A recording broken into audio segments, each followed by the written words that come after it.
अलैकुम वरहमतुल्लाहि वबरकातुहू। मोहतरम जनाब शौकत साहब सदर उत्तर प्रदेश मजलिस इत्तेहादुल मुस्लिमीन से नशीन पर तशरीफ फरमा जिला सदर वसीम अहमद साहब, मोहतरम जनाब मरहूब आलम साहब, महताब चौहान साहब,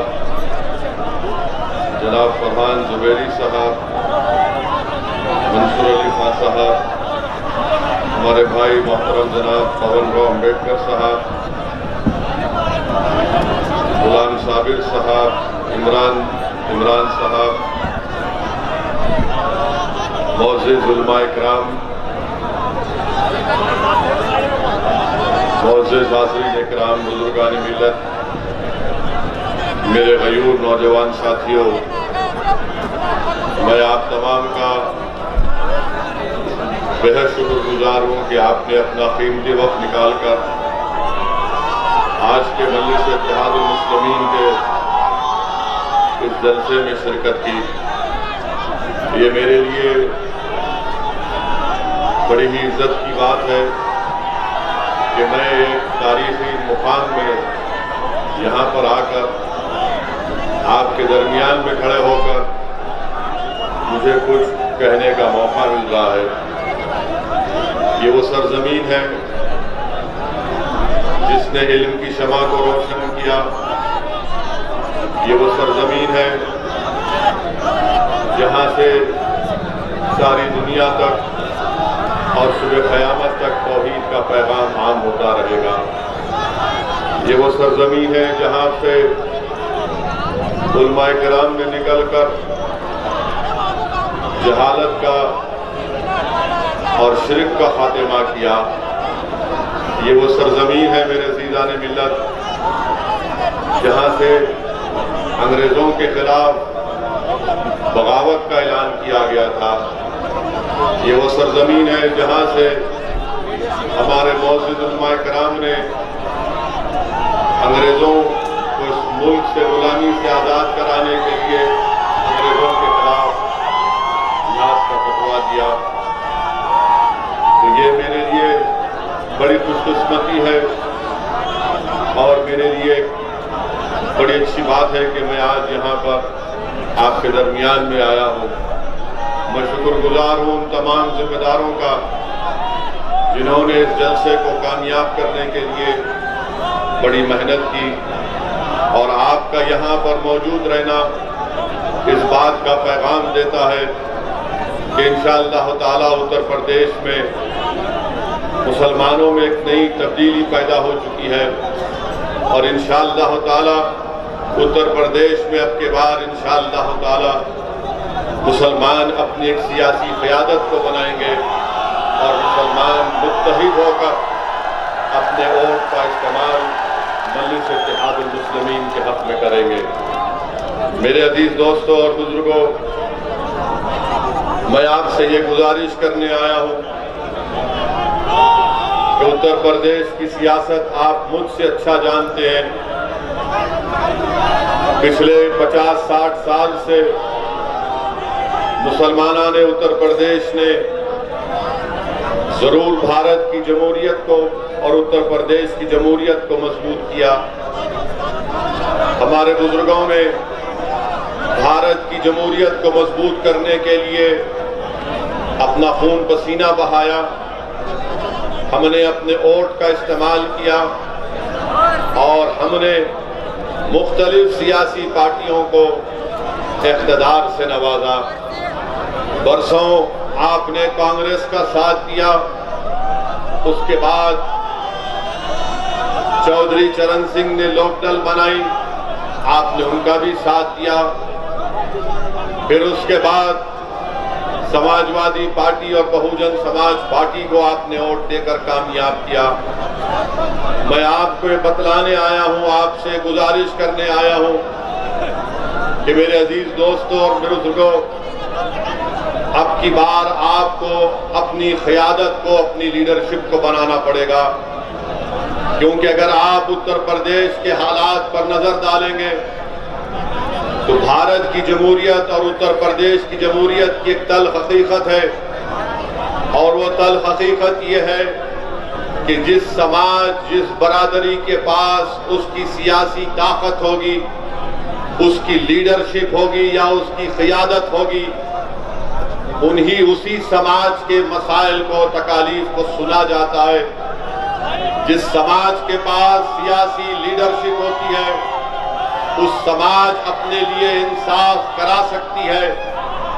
वो समाज अपने हक का मुतालबा नहीं करता बल्कि अपने हुकूक को हासिल कर लेता है। मेरे आने का मकसद उत्तर प्रदेश को सिर्फ यही है कि मैं हजारों किलोमीटर दूर से अगर यहाँ पर आ रहा हूँ तो अल्लाह सुब्हाना व तआला मेरे दिल का हाल जानता है। मैं अपनी मकबूलियत के लिए या अपनी अना की तस्कीन के लिए नहीं आया हूँ।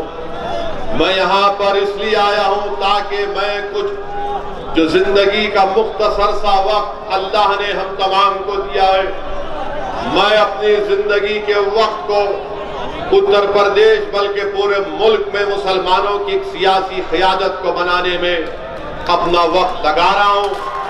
मुझे आप लोगों की दुआओं की जरूरत है, मुझे आप लोगों की दुआओं की जरूरत है। अगर कोई असदुद्दीन ओवैसी से इत्तेफाक नहीं रखता, अगर कोई असदुद्दीन ओवैसी से नफरत भी करता है, तो मैं उन नफरत करने वालों से जो मुझसे इत्तेफाक नहीं रखते, मैं उनसे भी अपील कर रहा हूं कि मैं मुसलमानों का लीडर नहीं हूं, ना मेरी कोई ख्वाहिश है मुसलमानों का लीडर बनने का। मेरी एक ही ख्वाहिश है कि इस हमारे वतन अजीज को, जिसको हमारे बुजुर्गों ने अपने खून से सींचा, जिसको हमारे मौजूद उलमाए कराम ने अंग्रेजों के खिलाफ जिहाद का फतवा देकर अपनी जानों की अजीम कुर्बानी को दी, ये सरजमीन पे जहां पर चप्पे चप्पे पर हमारे असलाफ की निशानियां हैं, ये वो सरजमीन है जहां पर हमने जहांबानी और हुक्मरानी की। आज अगर उसी सरजमीन पर अगर हमारे खून की अहमियत नहीं है, हमारे आंसुओं की अहमियत नहीं है, हमारे बच्चों के रोशन मुस्तकबिल की अहमियत नहीं है, आज उसी सरजमीन में हमारे लिए स्कूल नहीं खोले जाते, हमारे बच्चियों के लिए तालीम का मौसर इंतजाम नहीं किया जाता, आज इसी सरजमीन पर जहां पर हमारे बुजुर्गों ने जहांबानी और हुकूमत की, जहां पर उन्होंने इल्म की शमा को जलाया, आज उसी सरजमीन पर हमको इंसाफ के लिए भीख मांगना पड़ता है। मेरे अजीज दोस्तों और बुजुर्गों, मैं उन तमाम हजरात से अपील कर रहा हूं कि मुझे मत देखो, आप इन मसाइल पर नजर डालिए, और अगर ये मसाइल सच हैं, अगर ये नाइंसाफी हो रही है, तो फिर आपने अपने आप में तब्दीली पैदा करने की जरूरत है। आप याद रखिए, जब तक आप भारत में मुसलमान अपनी सियासी क़ियादत को नहीं बनाएगा, जब तक भारत में मुसलमान अपने वोटों से अपने नेताओं को नहीं बनाएगा, उस वक्त तक मुसलमानों को शिकायत करनी पड़ती रहेगी, उस वक्त तक मुसलमानों की आंख में आंसू आते रहेंगे, उस वक्त तक मुसलमान नौजवान जेल में अपनी जवानी को बर्बाद करता रहेगा। आज आपको फैसला करना है कि क्या हम वतन अजीज में भीख मांगेंगे, क्या हम वतन अजीज में नाम निहाद सेकुलर पार्टियों के उनके दफ्तर पर जाकर उनसे भीख मांगेंगे कि हमको हमारा हक दो। मैं आपको सिर्फ एक ही बात बताने आया हूं कि हमको अगर भीख मांगना है तो अल्लाह से मांगना है। अल्लाह हमारे लिए काफी है, अल्लाह हमारे लिए काफी है। हस्बुनल्लाहु व निअमल वकील। अगर हमको अपना हक हासिल करना है, मुत्तहिद हो जाओ, अपने अपने मसलक पर जरूर चलो, मगर याद रखो, मैं बार बार इस बात को कह रहा हूं कि ये मुल्क हमारा है और हमारा रहेगा, मगर हमारे इस मुल्क में जो अंधेरा छा चुका है, ये रात बड़ी लंबी रहने वाली है। मैं आपको मायूस करने के लिए नहीं कह रहा हूं, मैं आपको हकीकत बता रहा हूं। मैं आपके सामने खड़े होकर कोई सब्ज बार नहीं दिखा रहा हूं, मैं कोई जादूगर नहीं हूं, मैं भी एक इंसान हूं जिसमें बहुत सी कमजोरियां हैं।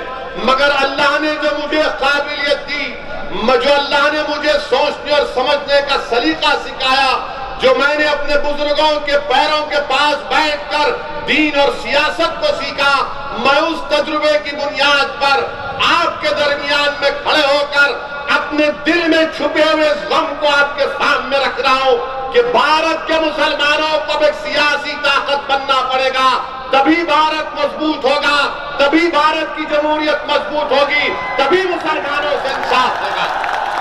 तो आप मुझसे इत्तेफाक नहीं रख सकते, मैं आपको सलाम करता हूं। आप मुझे पसंद नहीं करते, मैं आपकी इज्जत करता हूं।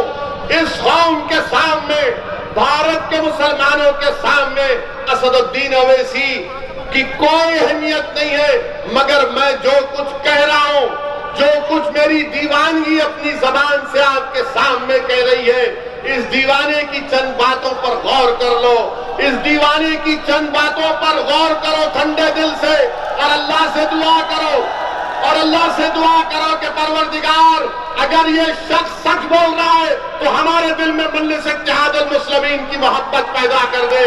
मैं खुलकर आपसे कह रहा हूं, अगर मैं सच कह रहा हूं तो आप दुआ करो अल्लाह से कि परवरदिगार, अगर ये शख्स सच कह रहा है तो हमारे दिल में उसकी मोहब्बत डाल, उस जमात को तू मजबूत कर दे, सारे मिल्लत के मुसलमानों की इसको सियासी जमात बनाकर रख दे। मेरे अजीज दोस्तों और बुजुर्गों, ये बात आपको समझना है। हमारे मुल्क को आजाद होकर 75 साल हो गए, सब बिरादरियों ने, सब हजरात ने अपनी अपनी सियासी जमात को बना लिया, अपने नेताओं को बना लिया। अगर किसी के पास उसकी वोट की अहमियत नहीं है, वो मुसलमान है। अगर किसी के पास उसका सियासी नेता नहीं है तो मुसलमान है। अगर किसी के पास उसकी सियासी लीडरशिप नहीं है तो मुसलमान है। अगर किसी के बच्चों को स्कूल नहीं है तो मुसलमान है। अगर किसी के बच्चे और बच्चियां स्कूल से बाहर है वो मुसलमान है।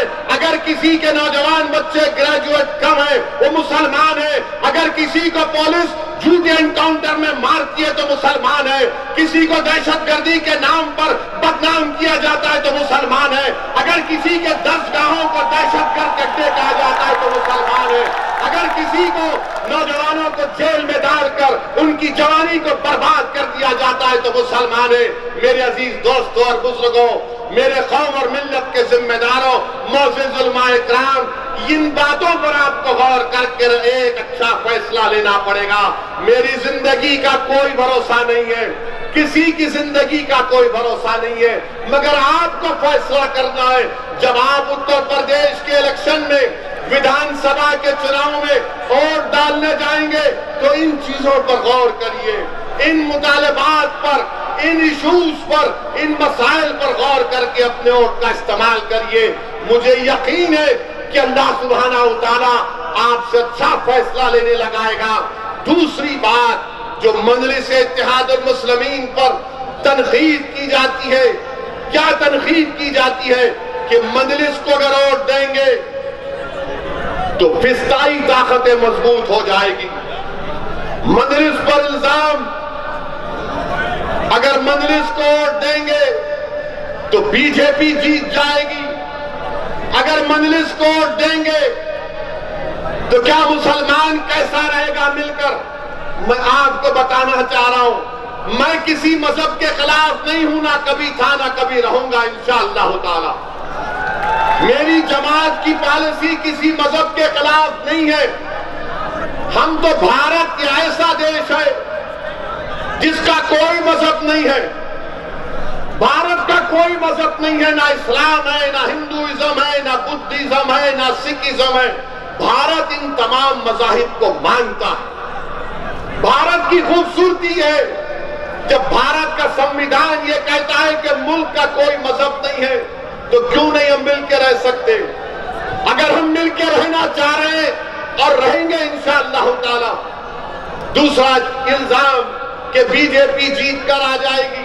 मेरे अजीज दोस्तों और बुजुर्गों, आप बताइए, उत्तर प्रदेश में 2014 के लोकसभा के इंतखाबात हुए, मजलिस नहीं लड़ी, तो फिर बीजेपी कैसे जीत गई? 2017 में असेंबली के इंतखाबात हुए, मजलिस 25-27 सीट लड़ी मगर बीजेपी 300 उनके रुकने असेंबली कामयाब हुए। कौन जिम्मेदार? 2019 का लोकसभा का चुनाव हुआ, मजलिस नहीं लड़ी उत्तर प्रदेश में, सपा और बीएसपी मिलकर लड़े, सिर्फ 15 सीट पर कामयाबी हासिल की। बताओ फिर उन तमाम लोकसभा की सीट पर कैसे बीजेपी जीत गई? मेरे अजीज दोस्तों और बुजुर्गों, आपके वोट की अहमियत नहीं रही है भारत की सियासत में। आपके वोट, मुसलमानों के वोट की अहमियत अब नहीं रही। हमको हमेशा झूठ बोलते रहे हमसे कि मुसलमान एक वोट बैंक है। मैंने पार्लियामेंट में खड़े होकर इस बात को कहा था कि भारत में कभी मुस्लिम वोट बैंक नहीं रहा, ना रहेगा। भारत में हमेशा हिंदू वोट बैंक और हिंदू वोट बैंक ही रहेगा भारत में। अगर कोई कहेगा कि कैसे तुम इस बात को कह रहे हो, भाई मीडिया को डिस्टर्ब मत करिए, वो आराम से बैठिए, आराम से ठहरिए, आराम से नीचे बैठ जाओ। मैं आपसे अर्ज कर रहा था कि वोट बैंक की सियासत, वोट बैंक की सियासत, ये हमेशा कहा जाता है मुस्लिम वोट। अरे क्या मुस्लिम वोट है? अगर मुस्लिम वोट होता है तो भारत की पार्लियामेंट में 23-24 एमपी सिर्फ क्यों जीत कर आते? हमेशा इस मुल्क में कोई मुस्लिम वोट बैंक नहीं था। और मेरे अजीज दोस्तों और बुजुर्गों, तीसरी अहम बात मैं आपके सामने जो अर्ज करने आया हूं वो ये है कि अभी हम आ रहे थे, हमारे साथ में हमारे एक दोस्त ने हमको एक वीडियो दिखाया जिसमें आरएलडी के लीडर ने असदुद्दीन ओवैसी के बारे में ये कहा कि असदुद्दीन ओवैसी एक फिल्म स्टार का नाम दिए कि असदुद्दीन ओवैसी वो फिल्म स्टार है। मैं हमारे आरएलडी के नेता से कहना चाहूंगा, चौधरी जैन सिंह साहब से, जिन्होंने असदुद्दीन ओवैसी को फिल्म स्टार के नाम से कह दिया, जैन साहब ये फिल्म स्टार मेरे पैर की धूल के बराबर नहीं है। ये फिल्म स्टार 2.5 घंटे के लिए नाचते हैं और क्या क्या करते हैं अल्लाह जानता है। मगर जैन चौधरी याद रखो, असदुद्दीन ओवैसी वो काम उत्तर प्रदेश में और भारत में करेगा जो काम चौधरी चरण सिंह ने जाटों के लिए किया था। चौधरी चरण सिंह ने उत्तर प्रदेश के जाटों को एक सियासी ताकत बनाया। मैं तुमसे वादा कर रहा हूं इंशाअल्लाह ताला, अल्लाह मुझे जब तक जिंदा रखेगा, मैं उत्तर प्रदेश और भारत के मुसलमानों को एक सियासी क़ियादत बनाकर इंशाअल्लाह होगा। ये हमारा मकसद है, ये हमारा मकसद है। और ये लोग क्या समझते हैं कि असदुद्दीन ओवैसी के भाषण को सुनने लोग आते हैं और वो भाषण को सुनकर वोट में तब्दील नहीं होता। मैं आज आपसे एक सवाल करूंगा कि आने वाले विधानसभा में जितने लोग आए अपने दिल पर हाथ रखकर सच्चाई से बताइए, क्या आप मजलिस के पतन के निशान पर वोट देंगे नहीं देंगे? आप मजलिस का साथ देंगे? क्या आप पतन को वोट देंगे? इंशाअल्लाह ताला। सुन लो बोलने वालों, आज तुम देख लो एक तब्दीली उत्तर प्रदेश में पैदा हो चुकी है। उत्तर प्रदेश में मुसलमान अपनी सियासी क़ियादत को बनाएगा और इंशाअल्लाह मेरे अजीज दोस्तों और बुजुर्गों। और फिर चौथी बात कि हम पर इल्जाम लगाया जाता है बीजेपी की तरफ से, समाजवादी की तरफ से, बीएसपी की तरफ से। मेरे अजीज दोस्तों और बुजुर्गों, समाजवादी पार्टी के नेता अखिलेश यादव भी सहारनपुर को आए थे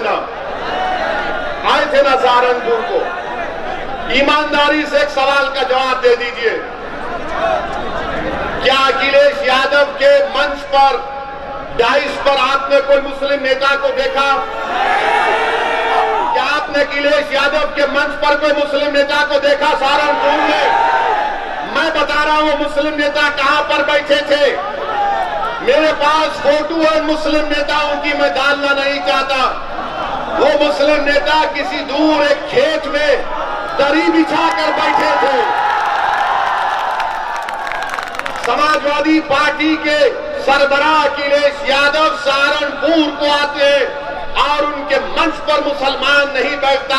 उनका नेता किसी दूर खेत में एक पेड़ के साए में दरी बिछाकर फलियां खाकर बैठा था कि नेताजी जब भैया जी जाएंगे हाईवे पे गाड़ी रोककर नमस्ते कर लेंगे। आप बताइए, जो अपने मंच पर मुसलमानों को नहीं बिठाता, तो अब कल समाजवादी पार्टी के लोग बोलेंगे नहीं नहीं, कल आजमगढ़ में अखिलेश यादव ने एक मुस्लिम नेता को बिठाया था।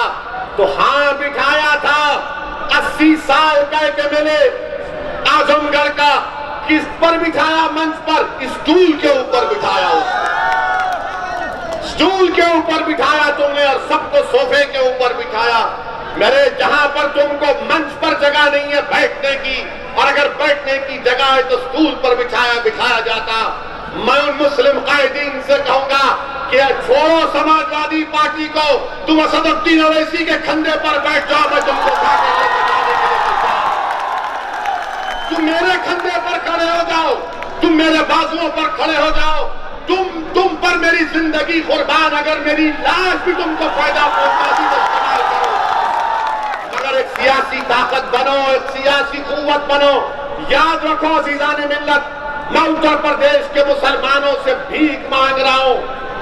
60 साल हो गए मेरे अजीज दोस्तों। एक तब्दीली पैदा करना पड़ेगा आपको, एक तब्दीली पैदा करना पड़ेगा आपको। अब नहीं चलने वाला ये सेकुलरिज्म का झूठा नारा, अब नहीं चलने वाला ये सेकुलरिज्म की तमाम झूठी बातें। सेकुलरिज्म के नाम पर अगर किसी को धोखा दिया गया तो उस कौम का नाम मुसलमान है। सेकुलरिज्म के नाम पर अगर किसी को गरीबी उसका मुकद्दर बना दिया गया तो तमाम सियासी पार्टियां हैं। मेरे अजीज दोस्तों और बुजुर्गों, आज आपसे मैं अपील करने आया हूं कि मुत्तहिद हो जाइए, मुत्तहिद हो जाइए, अपनी जमात से वाबस्ता हो जाइए, अपनी एक सियासी क़यादत को बनाइए। कोई नेता आसमान से नहीं आएगा, कोई नेता जमीन से निकल कर नहीं आएगा, मगर ये अल्लाह की जमीन पर जो हम हैं, अल्लाह ने हमको दिमाग दिया, सोचने और समझने का सलीका दिया, उसको इस्तेमाल करो। कौन है हमारा नेता? देख लो आप, कहां है तुम्हारी आवाज? तुम खुद ढूंढ रहे हो अपनी आवाज को सुनने के लिए। तुम अपनी एक ऐसी आवाज को सुनने के लिए तड़पते हो जो तुम्हारे दिल में छुपे हुए दर्द और तकलीफ को बयान कर सके। मैं आपसे वादा कर रहा हूं कि मजलिस इत्तेहादुल मुस्लिमीन को आप कामयाब करिए। सेकुलरिज्म मजबूत होगा, मजलिस के अगर कैंडिडेट कामयाब होते हैं, देश मजबूत होगा अगर मजलिस के एक सियासी क़यादत आप बनाते हैं। देश को ताकतवर कैसे बनाएंगे आप, जब भारत की सबसे बड़ी अक़लियत 14% मुसलमान का कोई सियासी नेता नहीं, कोई पॉलिटिकल लीडरशिप नहीं है, उसकी कोई वोट की अहमियत नहीं है। क्यों वोट की अहमियत नहीं है? क्योंकि बीजेपी और आरएसएस ने ये बता दिया आपको कि वो आपके वोट के बगैर भी हुकूमत बना सकते हैं। ठीक है, वो बना रहे, तो क्या तुम अपने उत्तर प्रदेश में 20 एमएलए को नहीं जिता सकते? क्या 20 को नहीं जिता सकते? क्या 20 एमएलए को कामयाब नहीं कर सकते? जब 300 एमएलए बीजेपी के जीतते हैं तो क्या उत्तर प्रदेश के मुसलमान खालिस अपने वोट से 20 एमएलए को कामयाब क्यों नहीं कर सकते? कर सकते हैं। सिर्फ हौसले की जरूरत है, एतमाद की जरूरत है, बहादुरी की जरूरत है, और बेखौफ होकर अपने वोट का इस्तेमाल करो। जब तुम्हारी क़यादत बनेगी तो तुम्हारा हक उस पर पहुंचेगा, वो दौड़ता हुआ तुम्हारे दरमियान में आकर खड़ा हो जाएगा। मगर अगर आप किसी और पार्टी के एमएलए को वोट देंगे तो वो उस पार्टी का मोहताज रहेगा, वो उस पार्टी जो कहेगी उस पर अमल करना पड़ेगा। मैं आपसे वादा कर रहा हूं कि मजलिस के विधायक एमएलए जब जीतेंगे उन पर कोई रोक टोक नहीं होगा। खुली तरह उनसे कहा जाएगा कि बेबाक होकर मजलूमों की आवाज उठाओ, बेबाक होकर इंसाफ का मुतालबा करो, बेबाक होकर जालिम से पंजा आजमाई करो। डरो मत। जिंदगी एक ही बार अल्लाह देता है, जिंदगी का सही इस्तेमाल करो। जब तुम और हम कब्र में जाओगे तो तशनगी नहीं रहना कि काश मैं मुसलमानों के लिए कुछ ऐसा कर लेता। मैं तुमसे कह रहा हूं उस तशनगी को मिटा दो और मजलिस का साथ दो, आप देखोगे कि तब्दीली पैदा होगी इंशाअल्लाह। मेरे अजीज दोस्तों और बुजुर्गों, हम पर इल्जाम लगाने वालों पर मैं एक ही बात उनसे कहूंगा कि मजलिस पर इल्जाम आप लगाते हैं। मैं मुसलमानों के इंसाफ की बात करता हूं। मेरे दोस्त, मेरे गयूर कौम के नौजवानों, आप बताइए कि गोरखपुर में एक गुप्ता साहब का पुलिस कस्टडी में उनको मार मार कर कत्ल कर दिया जाता है। हमने भी उसकी मजम्मत की। और उत्तर प्रदेश के योगी बाबा ने क्या किया? बाबा ने ये किया, बाबा फौरन गोरखपुर चले गए। बाबा फौरन पीड़ित परिवार से, गुप्ता साहब के खानदान वालों से मिलने चले गए। कहा 50 लाख रुपए दूंगा। पुलिस को, ऑफिसरों को सस्पेंड किया। अखिलेश यादव क्या किए? वो भी गुप्ता परिवार के पास चले गए और 21 लाख रुपए का चेक दिया। यहां आपको बता इसलिए रहा हूं कि देखो ये नाइंसाफी। इंसान जब मरता है तो इंसान होता है, मौत तो इंसान की हुई है। जालिम ने एक इंसान की जान ले ली, मगर उसका नाम अगर गुप्ता होगा तो उसकी जान की अहमियत है। जिसका नाम फैसल होगा, जो उन्नाव में तरकारी बेचता था, 18 साल का बच्चा। नहीं है, मैं गालियों के लिए नहीं कह रहा हूं, सुनने के लिए कह रहा हूं। अगर तुम्हारे दिलों में धड़कता हुआ दिल है तो उस बच्चे के लिए आंख में आंसू लाओ। उसके पुलिस कस्टडी में मार दिया गया। तरकारी बेचता था गरीब बच्चा, मगर कोई उसके पास नहीं गया। कोई उसके पास नहीं गया। क्यों? उसका नाम फैसल था और वो मुसलमान था। कोई 50 लाख का वादा नहीं, कोई 21 लाख का चेक नहीं, कोई पुलिस वाले को सस्पेंशन नहीं। क्यों? क्योंकि गुप्ता के वोट की अहमियत है, तुम्हारे वोट की कोई अहमियत नहीं है। तुम्हारी जान की अहमियत नहीं है, तुम्हारे आंसुओं की अहमियत नहीं है।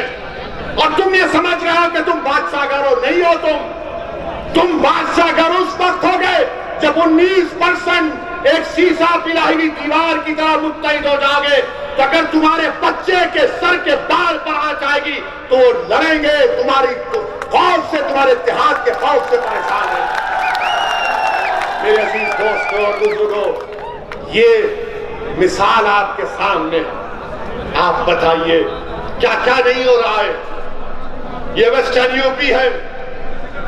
कई एनकाउंटर में मुसलमानों को पुलिस ने गोली मार दिया। एक मशहूर जर्नलिस्ट है जिसका नाम मोहतरमा नेहा दीक्षित है।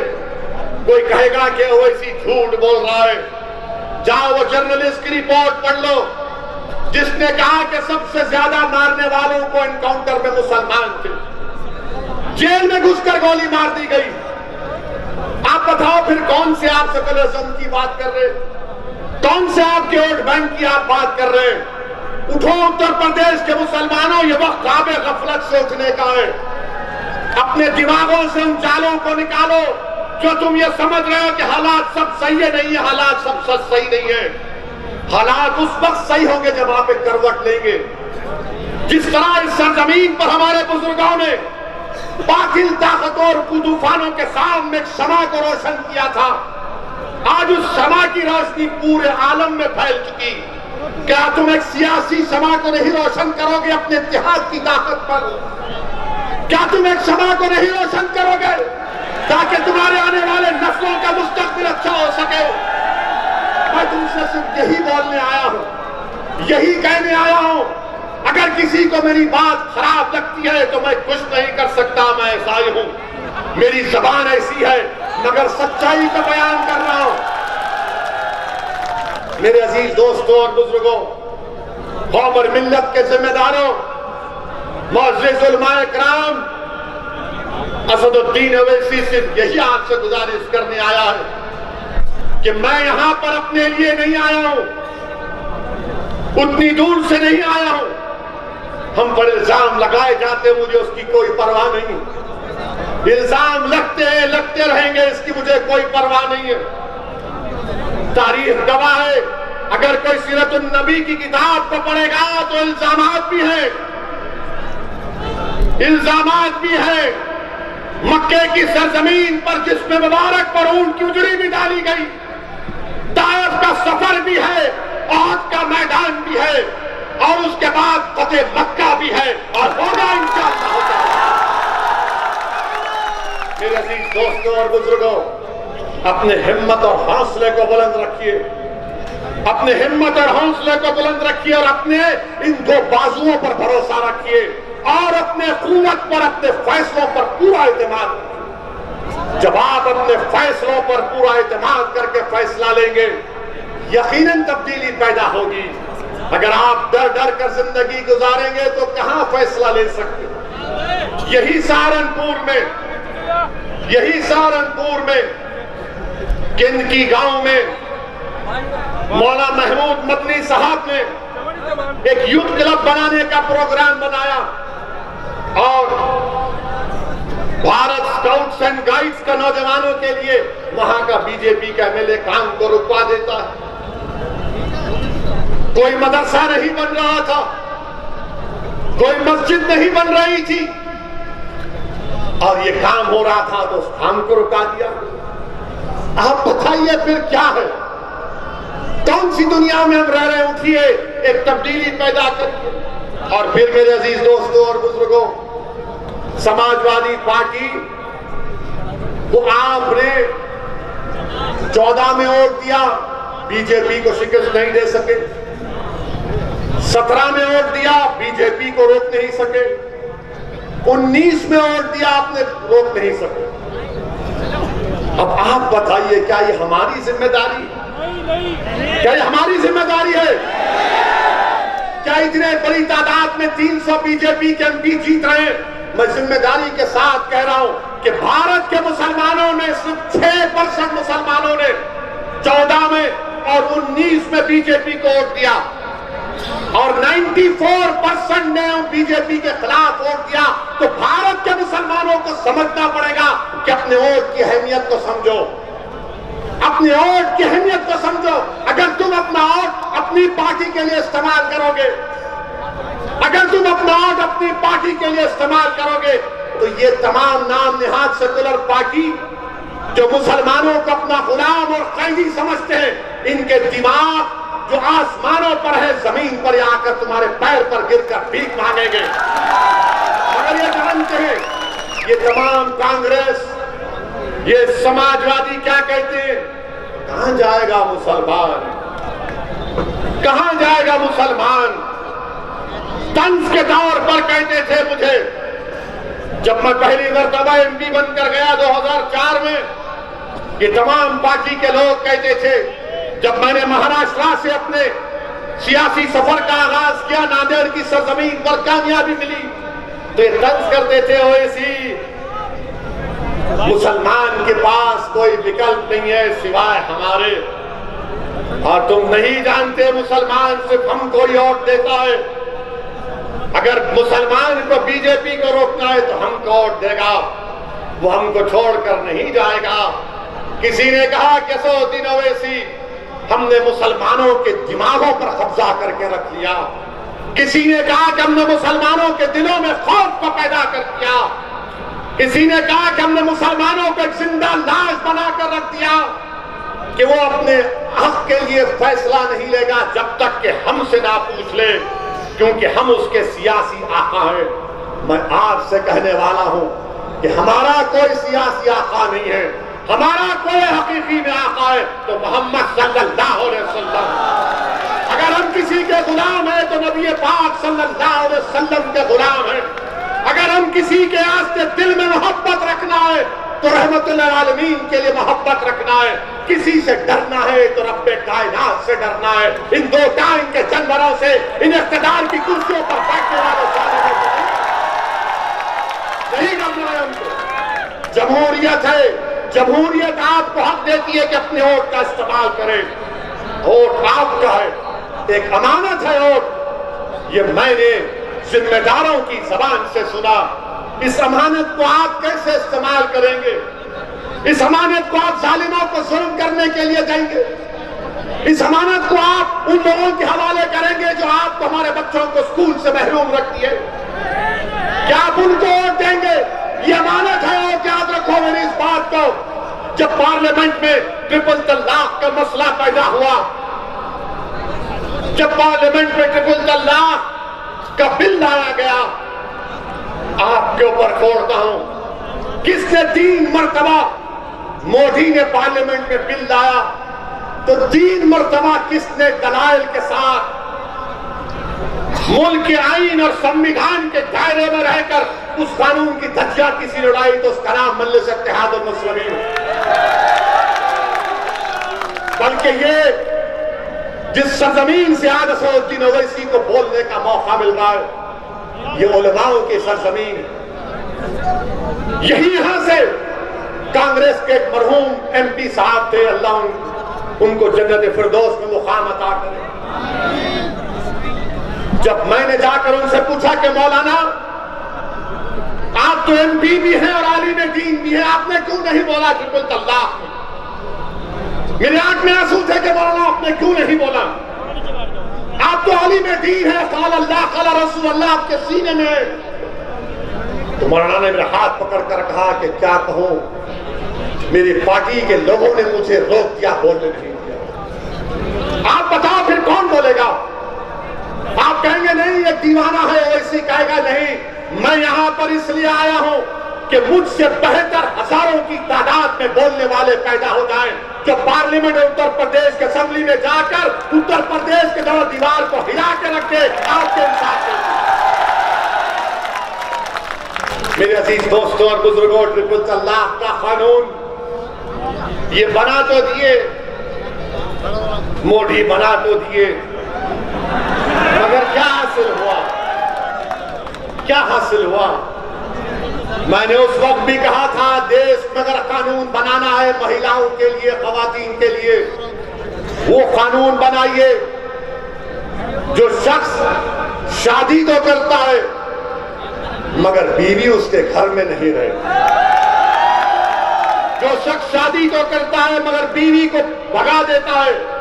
मैंने पार्लियामेंट में उठकर कहा था कि तुम आज ये जो गलत काला कानून बना रहे हो, जो हमारी शरीयत में मदाखलत कर रहे हो, देखना मुल्क में लोग अपनी बीवियों को, अपनी पत्नियों को घरों से मार कर निकाल देंगे, उनका हक नहीं देंगे। तो तमाम लोगों ने मुझ पर हंसा, आज वही दुनिया देख रही है। शादीशुदा है मगर बीवी घर में नहीं है। आपको मालूम भारत में ऐसे 32 लाख महिलाएं जो शादीशुदा है मगर अपने पति परमेश्वर के साथ नहीं। बताओ बीजेपी वालों ये सच है या झूठ है? बताओ। हम पर इल्जाम लगाने वालों सुन लो, एक और भड़काऊ भाषण हो रहा है। बताओ बीजेपी वालों, क्या ये बात सच नहीं है कि पति के साथ पत्नी नहीं है? क्यों नहीं है? आपको चाय बनाने की जरूरत नहीं पड़ती, कम से कम वो चाय बना दे। मगर इस पर भी अब शाम में 6 बजे से ये मीडिया वाले हमारा निकाह शुरू कर देंगे। ओवैसी ने इनके बारे में ऐसा कह दिया। मैं तो कहा कि चाय बनाने में मदद मिल सकती है, बगैर दूध की पीता हूं, अच्छा लगता है। हमारे घर में खाली चाय मिलती है, बाकी सब हमको करना पड़ता, क्योंकि हमारे पास मामला यह है कि ज्यादा हम बोलते हैं तो घर में हमारी जबान नहीं चलती, हमारा इख्तियार सिर्फ चाय पर रुक जाता है। मगर वो ये बेचारे तो उससे भी महरूम है। ट्रिपल तलाक का कानून 3 मरतबा आया। क्या कहा दूसरे पार्टियों ने? उठाकर रिकॉर्ड देख लो, समाजवादी पार्टी ने क्या कहा था, उठाकर रिकॉर्ड देख लो कांग्रेस ने क्या कहा था। मेरे अजीज दोस्तों और बुजुर्गों, ये अपनी बात दिल से निकाल दो कि नहीं ओवैसी है, नहीं ओवैसी जिंदगी खत्म हो जाएगी तो क्या तुम मुझसे बेहतरीन काबिल लोगों को नहीं पैदा करोगे? ये आपका काम है और इंशाअल्लाह अल्लाह पैदा करेगा। आप नहीं करेंगे तो अल्लाह पैदा करेगा, मुझे यकीन अल्लाह की जात पर इंशाअल्लाह ताला। अल्लाह इस कौम को कभी महरूम नहीं रखेगा, अल्लाह मुझसे ज्यादा काबिल लोगों को पैदा करेगा। हमको अल्लाह की जरूरत है, अल्लाह को हमारी जरूरत नहीं है। हमको अल्लाह की जरूरत है, हम अल्लाह से भीख मांगते हैं। मेरे अजीज दोस्तों और बुजुर्गों, फिर CAA का कानून आया। CAA का कानून आया। किसने उस कानून के खिलाफ उस कानून को काला कानून कहा? पार्लियामेंट गवाह है, दुनिया गवाह है कि अल्लाह सुब्हानहू व तआला ने मजलिस इत्तेहादुल मुस्लिमीन को यह एजाज बख्शा।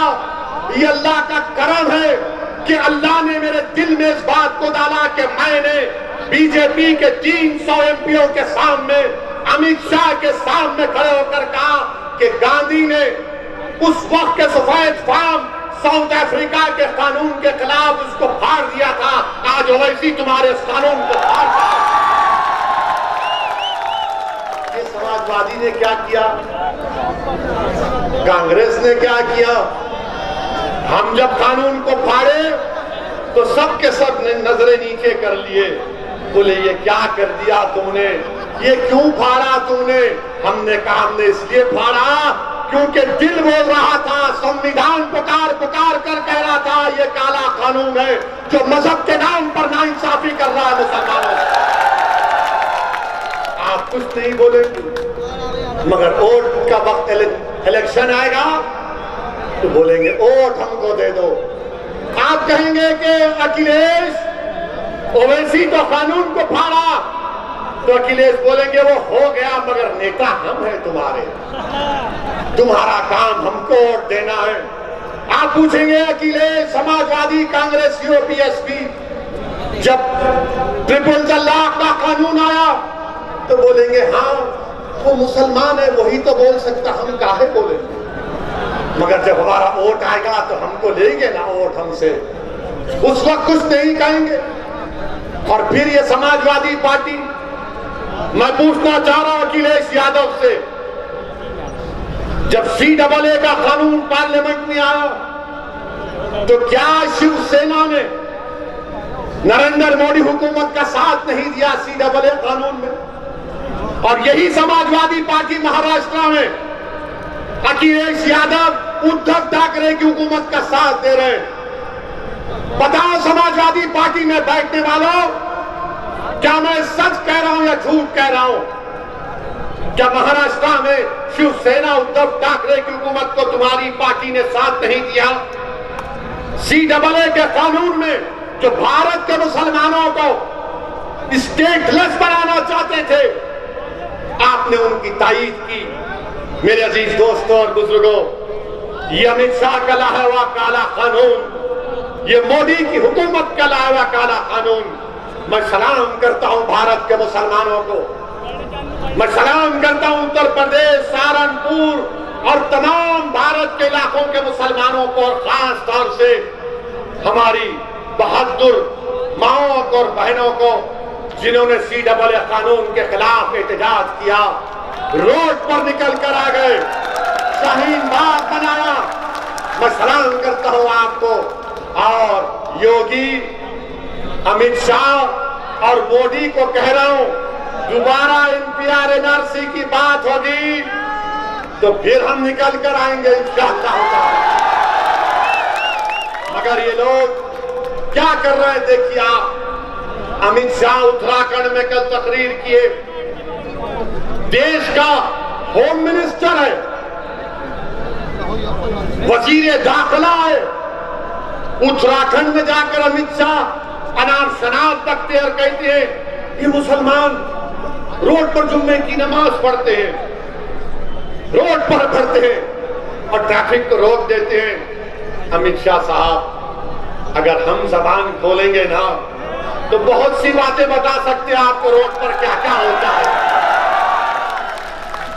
रोड पर क्या क्या होता है बता सकते हैं। मगर आपको तकलीफ क्यों? अगर नमाज 10 मिनट के लिए पढ़ी जा रही है तो आपके पेट में दर्द क्यों हो रहा है? और अगर भारत में जुमे के दिन अगर किसी मुसलमान को नुकसान होगा अमित शाह तो आप जिम्मेदार होंगे, क्योंकि आपने तकरीर करके अपने उन गुलामों को हुक्म दिया है कि जुमे की नमाज में मुसलमान ऐसा करता है। आपकी जिम्मेदारी होगी अगर जुमे के दिन किसी मुसलमान का बाल गिरना चाहिए। इस तरह का बयान एक होम मिनिस्टर देता है। एक हकीर उत्तराखंड के इलेक्शन को जीतने के लिए इतनी नफरत क्यों रखते हैं मुसलमानों से बीजेपी वालों?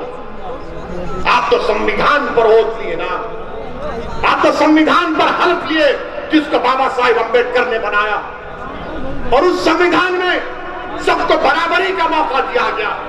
Right to equality fundamental right है, मगर अमित शाह नफरत की बात कर रहे हैं। मेरे अजीज दोस्तों और बुजुर्गों, यही अमित शाह और योगी मोदी की हुकूमत ने यूएपीए का कानून लाए। क्या इस कानून में समाजवादी ने वोट नहीं दिया? क्या कांग्रेस ने साथ नहीं दिया? मैं खड़ा हुआ, इम्तियाज जलील खड़े हुए, हमने इस कानून के खिलाफ वोट दिया। कांग्रेसियों से कहा कि शर्म करो, तुम डूब मरो। मैंने पार्लियामेंट में कहा, कांग्रेसियों की तरफ हाथ बताकर कहा कि मेरी अल्लाह से दुआ है कि तुम्हारे बड़े बड़े कायदीन जेल को जाएं और 5-5 साल जेल में सड़े, तब तुमको मालूम होगा मुसलमान की तकलीफ क्या हो। यूएपीए का कानून कांग्रेस ने तायीद कर दी। समाजवादी पार्टी क्या मौकफ है आपका, बताओ मेरे अजीज दोस्तों और बुजुर्गों। और फिर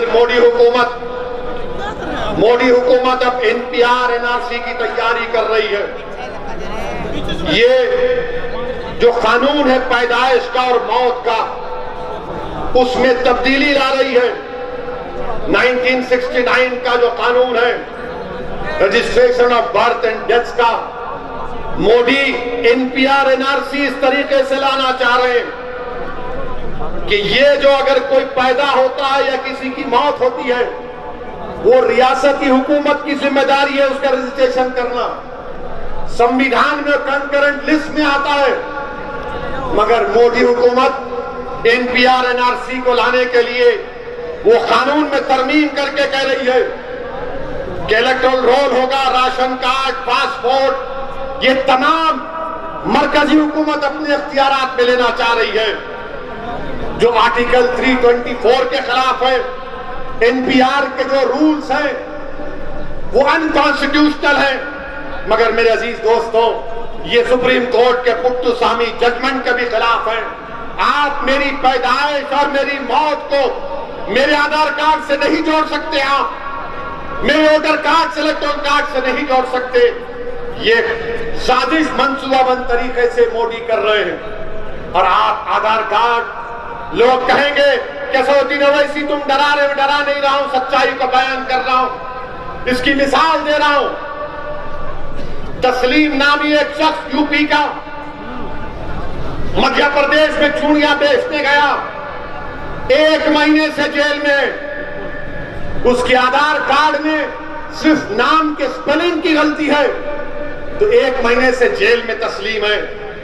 याद रखिए, एनपीआर होगा तो एनआरसी हो जाएगा, और जब एनपीआर होगा तो सहारनपुर के तहसील ऑफिस पर नाम लगाया जाएगा सऊद्दीन ओवैसी का, और तहसीलदार नाम देखेगा सच तो कहेगा तू प्रूफ कर दे कि तू भारत का शहरी है। और भारत के शहरी के लिए प्रूफ करने के लिए मुझे अपने माँ बाप की पैदाइश को बताना पड़ेगा, उनका डेट ऑफ बर्थ और बर्थ सर्टिफिकेट लाना पड़ेगा।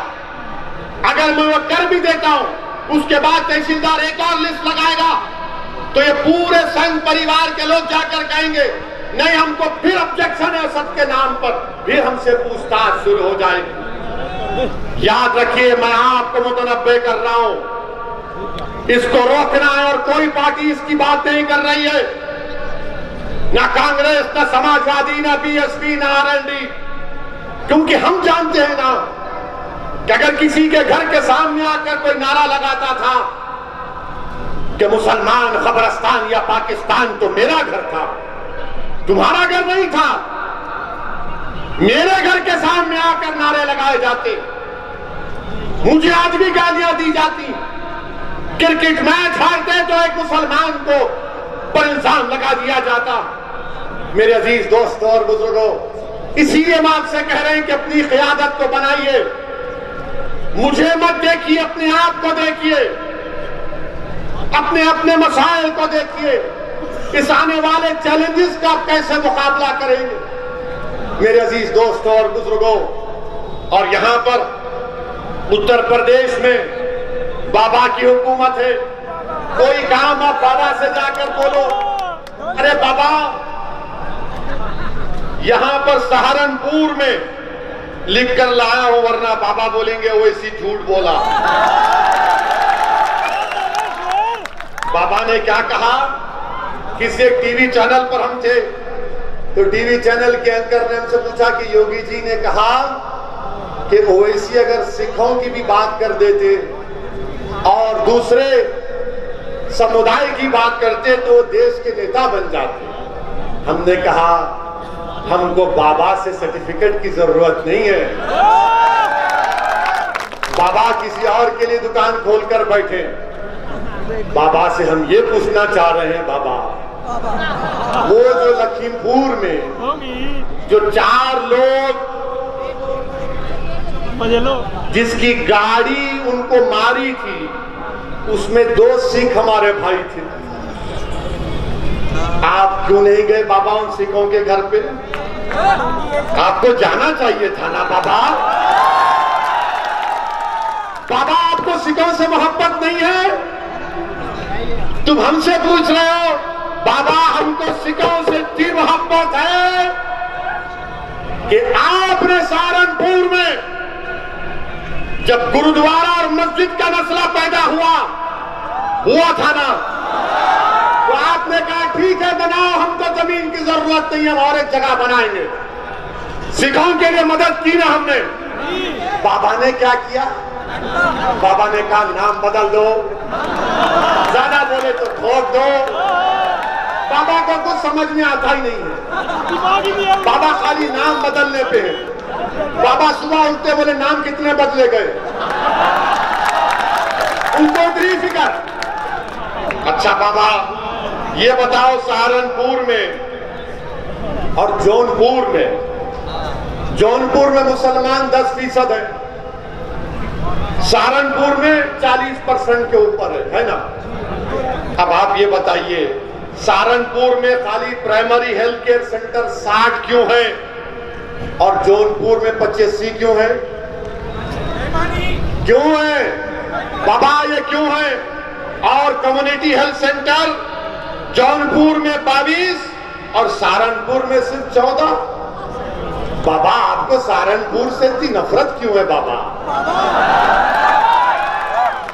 मेरे अजीज दोस्तों और बुजुर्गों, ये बात हम जब करते हैं तो इनको तकलीफ हो जाती, फिर हमसे बोलते नहीं हो मोदी जी तो सबका साथ सबका विश्वास क्या बोलते हैं। हम इनसे आपको बता रहा हूं, उत्तर प्रदेश में प्रधानमंत्री आवास योजना ने घर बनाने की स्कीम ग्रामीण में 3 साल में करीब, अगर मैं गलत ना कहूं, मेरा आरटीआई का एप्लीकेशन है, जितने भी घर मंजूर हुए, मैं बाबा से मोदी से पूछ रहा हूं, मुझे 20 घर दिखाओ जो तुमने मुसलमानों को दिए, 20 घर दिखाओ जो तुमने मुसलमानों को दिए। मंजूर तो कर दिए मगर घर किसी को नहीं मिला।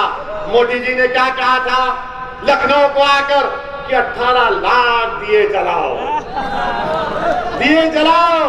मोदी जी हमारे घर में भी तो हमको रोशनी चाहिए ना। जो आप अंधेरा पूरे मुल्क में कर रहे हैं हिंदुत्व की आइडियोलॉजी के नाम पर, कौन सी स्कीम में आपने दिया मुसलमानों को बताओ? हम कह रहे पार्लियामेंट में स्कॉलरशिप डिमांड ड्रिवन करो, उस पर कोई बात नहीं होती। मेरे अजीज दोस्तों और बुजुर्गों, एक लंबी फहरिस्त है नाइंसाफियों की। मेरी आपसे सिर्फ यही गुजारिश है कि मुत्तहिद रहिए, अपनी जमात से वाबस्ता रहिए और अपने हौसलों को बुलंद रखिए।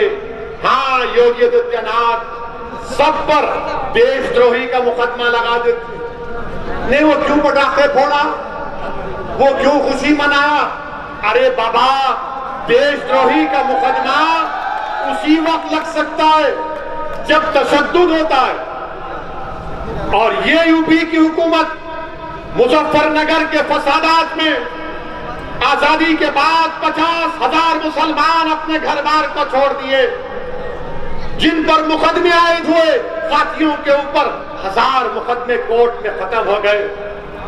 अखिलेश यादव की सरकार थी जब हम कैंपों में सर्दी में कर रहे थे तो अखिलेश यादव सैफई में बंबई से फिल्म स्टारों को बुलाकर नाच गाना देख रहे थे।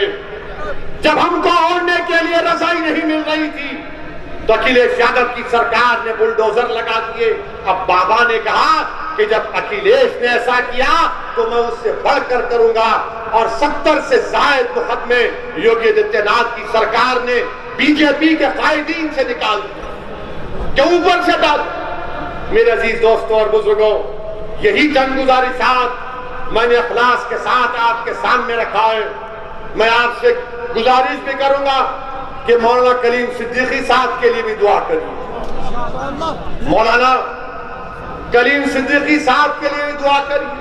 ये नहीं बोलेंगे, अखिलेश नहीं बोलेंगे, कांग्रेस नहीं बोलेंगे, नहीं बोल सकते। लफ्ज़ मौलाना जो आता है बोलते नहीं नहीं हमारा हम मौलाना है, वो का मौलाना है, हमारे अब्बा मौलाना है बोलेंगे। मगर झूठे केस में उनको डाल दिया गया। इंशाअल्लाह ताला अल्लाह इंसाफ करेगा, अल्लाह इन जालिमों को जलील और रुस्वा करेगा इंशाअल्लाह। मेरे अजीज दोस्तों और बुजुर्गों, हम हुकूमत से भी मुतालबा करते हैं कि पूरे देश के यूनिवर्सिटियों को खोलिए। अरे जलसे हो रहे हैं, अलीगढ़ मुस्लिम यूनिवर्सिटी हो, दिल्ली हो, जे सबको JNU हो, खोलिए। यूनिवर्सिटी को खोलने की जरूरत है। मेरे अजीज दोस्तों और बुजुर्गों, मजलिस को मजबूत करिए। जो मजलिस का उम्मीदवार होगा उसके लिए दुआ करिए और अपनी क़यादत को बनाइए। मैं आपसे यही गुजारिश करने आया हूं, डरने और घबराने की जरूरत नहीं है। जो मुसलमान आज कमजोर है इंशाअल्लाह ताला अल्लाह कल उनको इज्जत से नवाजेगा, उनको अल्लाह ताकत देगा, इस माशरे में अल्लाह उनको मुकाम देगा और हम अपने अज़मत रफ्ता को बहाल करके रहेंगे इंशाअल्लाह। तो मेरे साथ नारा लगाइए, नारे तकबीर, नारे तकबीर।